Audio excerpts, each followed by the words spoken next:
Can't see Steely. Yeah, just lean in for him. Lean in for him real quick. Come this way. Look at that hat. There you go.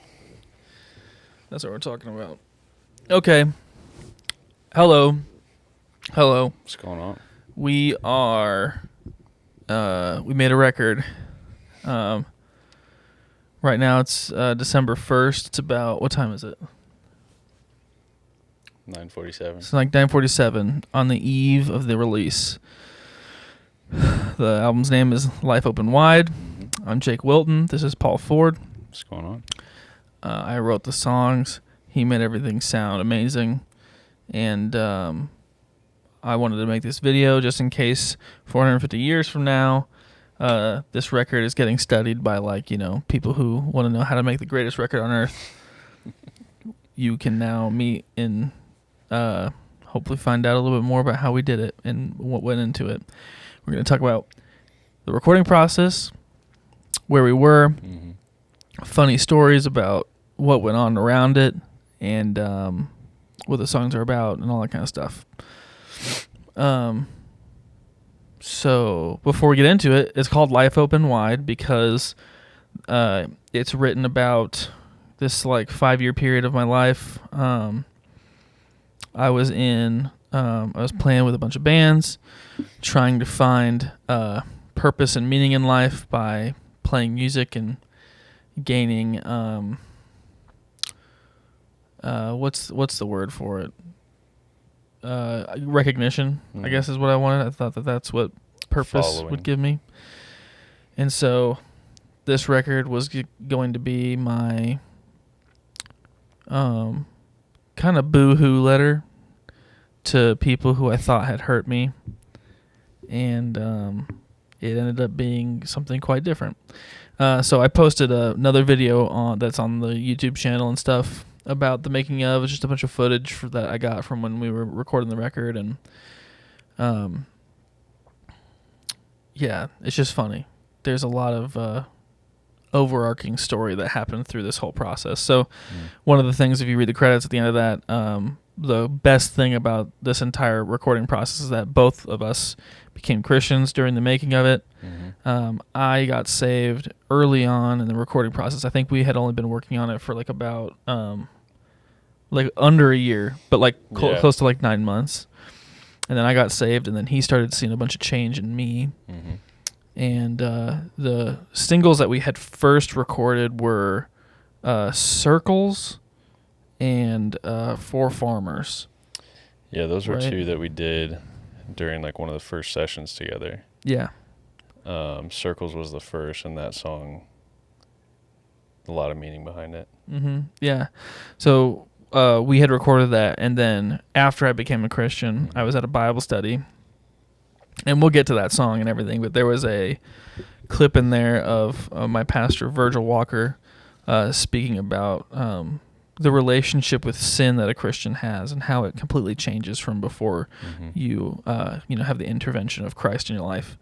And he was a non-Christian having to sit in a room and mixing it over and over and over and just listening to Virgil over and over and over. Right.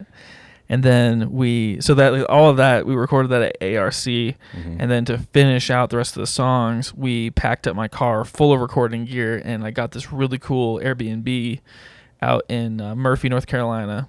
Yeah, absolutely beautiful. Yeah, the Airbnb was this cabin thing, and you walked out the back door, and you took 4 steps, and then you were in the water. In it, dude. So it was so close to the river.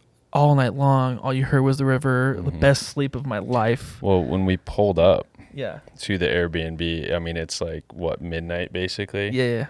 And it's pitch black, and we get out of the car, and it just, all you hear is the river. Roaring waters. Yeah. Yeah. And it was incredible. If there was a driving mishap, it would have just straight into the river. Right in the river. So yeah, I mean, it was magical. But then in Murphy, we had a lot more conversations, and it was on the way back on that trip after recording. We did Red Sand out there. We demoed out Long Ride, a song called Murphy that actually did not end up on the record. Yeah. And then Yeah, I think some other ones. Another Heart was one of them as well. Yeah, we And, kind of touched on a few things down there. Not everything Oh, that and we Minor, did I down think. there, Right. yeah, made it back. But the demos that we made down there, there was just something different about them for sure. Mm-hmm. Yeah. Yeah, definitely magical. Mm-hmm. And then on the way back, we had, just to fill you in on some conversations we had, there was like, I remember the last conversation we had before you did, you repented and believed in Christ. And I remember it was right outside of like St. Joe on like the last stretch home to Omaha was, you were telling me you had started listening to these like conservative podcasts. Sure. And you were like saying all these things that were like banging, like, yeah, like, I mean, like, yeah, I do agree. Like those are values that I think are cool, but like you can know all of the facts, you can recognize that the Bible has these strong values, and it's like good, like yeah, if you follow these, you will live a good life and stuff like that, right? You won't fall into like chaos. But the facts and the knowledge of that is not what saves you, Right. And that yeah. stuff's also just essentially meaningless Right. without Christ. Right, so, absolutely. Yeah. Because then you have no foundation for it. Yeah. There's no receipt. I talk about receipts all the time with that kind of stuff, but you need to have some kind of foundation for what you're saying. And if what you're saying is just an opinion, then you can throw that. You can just check that where everyone else can check their opinions in the trash. If what you believe does not have a unchanging foundation, then you're going to be in a lot of trouble. Anyway, so yeah, we'll definitely be dipping into some theology on this, but let's just start listening to the record. Hope you're not alienated. If you're a non-Christian, welcome to the thing. There's going to be plenty that you're going to pick up, but number one, above you enjoying this music or ever buying it or anything like that, I don't really care about that. I would rather you come to a solid understanding, a saving knowledge of who Christ is and what he's done for us. So that's my leading foot forward. But let's listen to some music, okay? Here's the first song on the record, Wedding Ring. You got anything to say before we do this? We'll get into it and then we can talk about it. Okay, game on.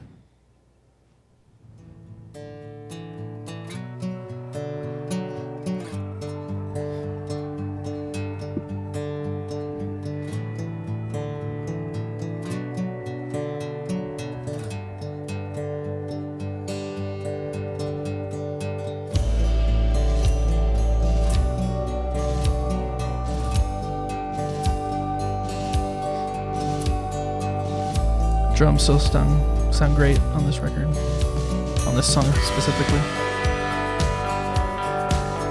So this was one of the songs where there's a few different songs on this record where we recorded the drums in your grandparents' basement. And those are still some of the best drum sounds on this record for sure. My grandparents were getting their ceilings done, and so the basement was a bunch of like open pipes and like rafters and stuff like that, and so it was just like baffling already put in, and the drum sounded incredible. And there was just like an extra like 3 feet of ceiling missing, so that there was just all this space that it sounded great. And then lyrically, like this song is about these like lofty ambitions and goals that I always wanted to have, and like how I made a promise to myself kind of that I was going to have that. And I also had, if you had asked me before I became a Christian, I might have even said I was a Christian at some point, but I hated God. I hated the God of the Bible. And I thought that God was going to give me what I wanted, and that I was doing music to make myself happy and lead a good, easy life. And, God wants your dreams to come true, and that just wasn't the case. And so this song's about lofty ambitions, and as the story goes through the song is in order as the story happens, and I can tell that this guy who believes this thing is just about to go through so much heartache and trial. Yeah, and this song was cool because I remember this was back when you were living downtown, and I remember coming over and you're like, hey, I have this new song, and it was basically finished. Like it basically sounded like that, minus the drums being programmed or whatever they were at the time. But it was basically like, dude, this is banging. Like let's wrap it up and it's good to go. I used to have like a bunch of different guys playing with me as like for like this band, and a lot of the ways I would like write songs was either writing like a looper, programming drums, and like demoing stuff out on like GarageBand and Logic. And this song kind of happened. I just did the chord progression and then threw down the that first little verse thing. And then I have a thing where it's like, if something is good the way it is, don't add to it. And so that song is so short, but like if it was food, if I had added more, I would have felt like I had over-seasoned. Yeah, for sure. Over-salted. I mean, it's a perfect intro for this record. Yeah. Meaning-wise and I think sonically. Yeah. My favorite part in that entire track is the wind chimes. Yeah. Because they're magical. I forgot about those.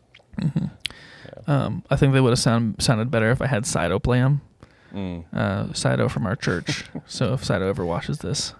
Next record, you're on it, he'll be all over. Yeah, you're the wind chime boy. Yeah. Bongo tracks. All right. I don't really have too much to say about that one.